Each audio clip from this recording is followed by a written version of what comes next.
Well, to listen to Miss Hogmanay, you'd think knowing how B-A-B-I-Es are born was enough to solve all the problems of adolescence. She kept on about how beautiful it all is. She used to draw sections on the blackboard and then stand her stout body in front of them, blushing furiously. And the upshot of it was, she wanted us to sign a paper promising that we would never drink anything but ginger beer and cola and allied liquids. You'd have been better off playing hockey. Poor woman. She tried hard, but her wits were fuddled. I came away from the lecture with a profound aversion to the whole subject and a vaguely sick feeling whenever I heard of friends or relatives about to produce offspring. I used to say a prayer for them and wash my hands of it. Though at the same time, I had plenty of deep-down hopes that I wouldn't end up intacter, like those depressed females who never got asked, never got the chance, and went around reeking of their unholy continence.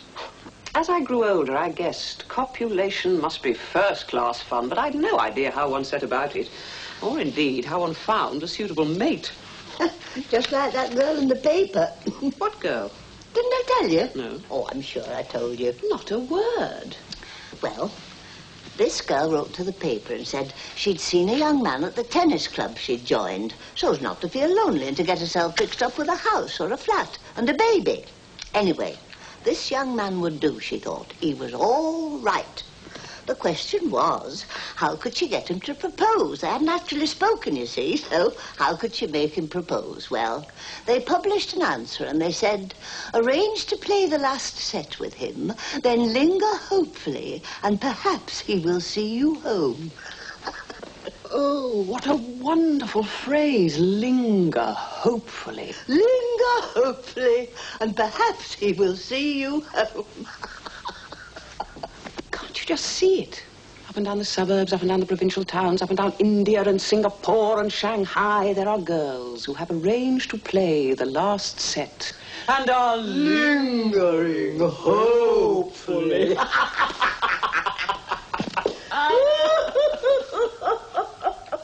Oh, well, thank God those days are over. No more hopeful lingering for me. Well, it wasn't all hopeful lingering, as I recall. There was quite a bit of sitting up in the bath, crying your eyes out over some boy or other. Oh, that was Freddie. He comes later. Carl was first. Carl? Oh, you remember Carl?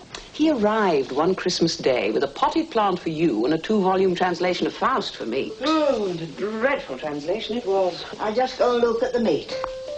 Best end of neck. Oh. Feeling hungry, Peggy, dear? Yes, I am, rather. Good girl. Dear, oh dear. That geranium isn't very happy. I'll give it a drink of water. At the foot of the Duke of York's steps, Carl said, I love you, Stevie. It was December. There was snow on the ground. I love you, Stevie. Oh, my sweet Carl, I could see you now with all of sleeping, happily dreaming Germany in your blue eyes. A student of philosophy at the University of Berlin, ein Student der Philosophie. Later, we went for a walk in the country. We walked in the rain along a country road.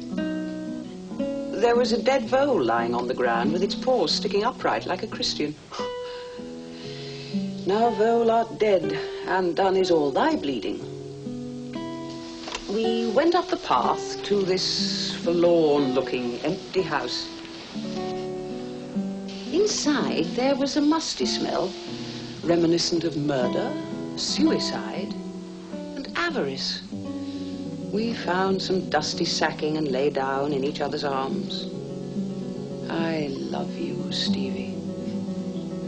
He loved me, but he didn't like the English. Well, I loved him, but I didn't like the Germans. The Germans are neurotic, I said, and weak. Oh, look at Berlin, swarming with uniforms and swastikas. And they are cruel with a vicious cruelty, not battle cruelty, but of doing people to death in lavatories cruelty. How evil is Germany today? And so we quarrelled, and so we parted. Won't be long now. Time for another sherry? Yes, please.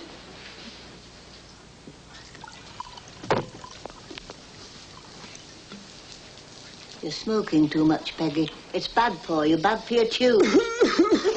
Yes, that's what I mean. Lion Aunt always calls me Peggy, never Stevie.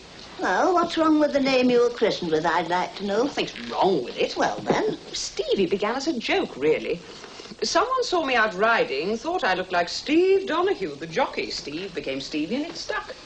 Peggy you were christened, and Peggy you shall remain. Where's my paper? It was probably behind your cushion.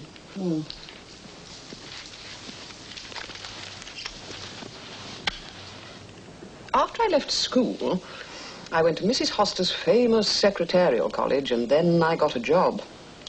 With Nunes, the publishers. I've been there almost the whole of my so-called working life. I find all this capitalism's toil very difficult and very exasperating. Oh, my employers are kindly people. They never complain about my writing during office hours. Actually, I've grown rather fond of my boss.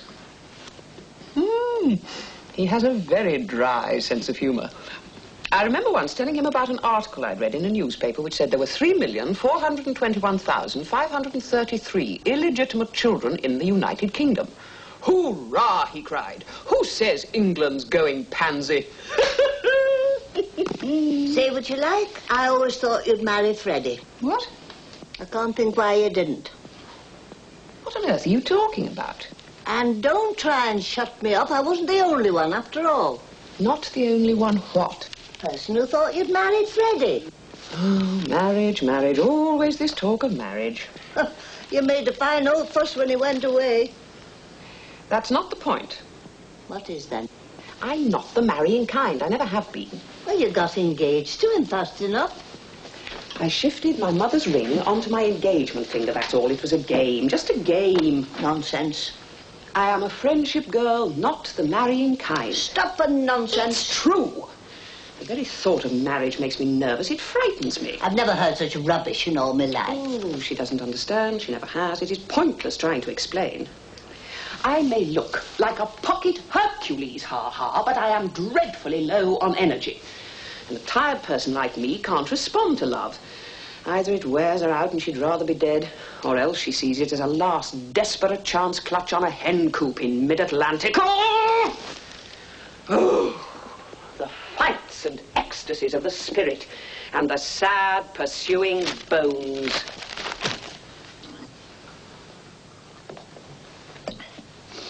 I'll just go and prod the joint. Mint sauce or red currant jelly? Don't mind. Oh, I thought you preferred red currant. I bought some specially. Really don't mind. You choose. Hey, you're a difficult girl sometimes. Hey, you're a difficult girl sometimes.